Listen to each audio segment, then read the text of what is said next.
Hello and welcome back to Gapey's Garden.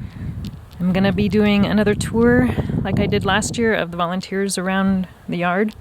All these flowers that are around this bed are all volunteers from last year. This used to be a bed of all flowers, but I grew corn in here and left the flowers grow around the perimeter. And I also have one tomato plant that's growing in this bed that was a volunteer from the compost.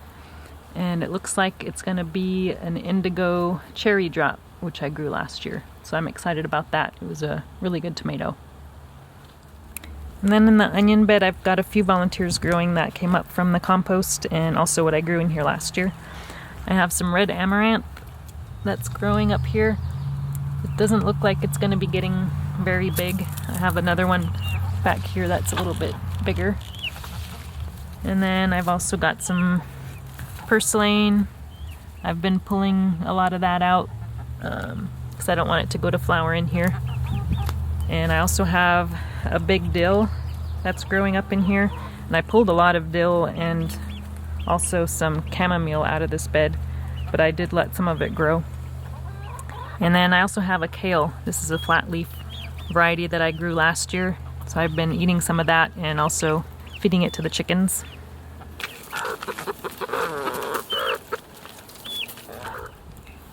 And then over here by the tomato bed, I have some chamomile growing in the pathways.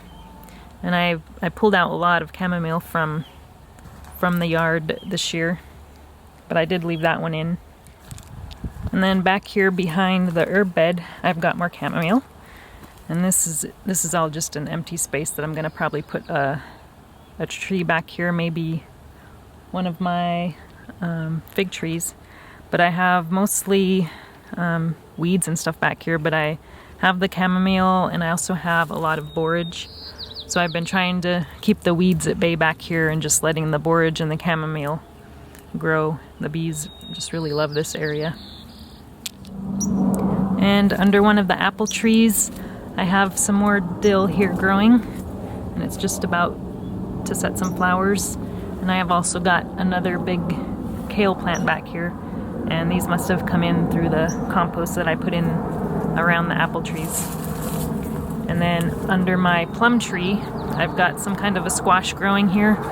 It doesn't have any flowers. Oh, actually it looks like it might be a cucumber. I didn't see that when I looked in here earlier, but yeah, that's definitely cucumber looking. So we've got one cucumber growing under the plum tree. And back here next to the mint, in my perennial bed, I've got more dill. This one is flowering now. And I've also got, I think this was actually a kaleette that I tossed back here after I pulled it up, and it decided to root itself, so it's actually growing, which is kind of surprising. And we've got another dill, and we've got a tomato back here too.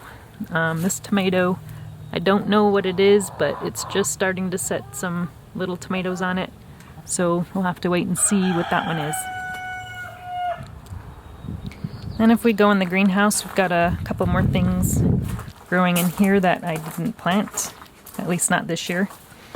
So this vine here is a Mexican sour gherkin, or also called a cucamelon.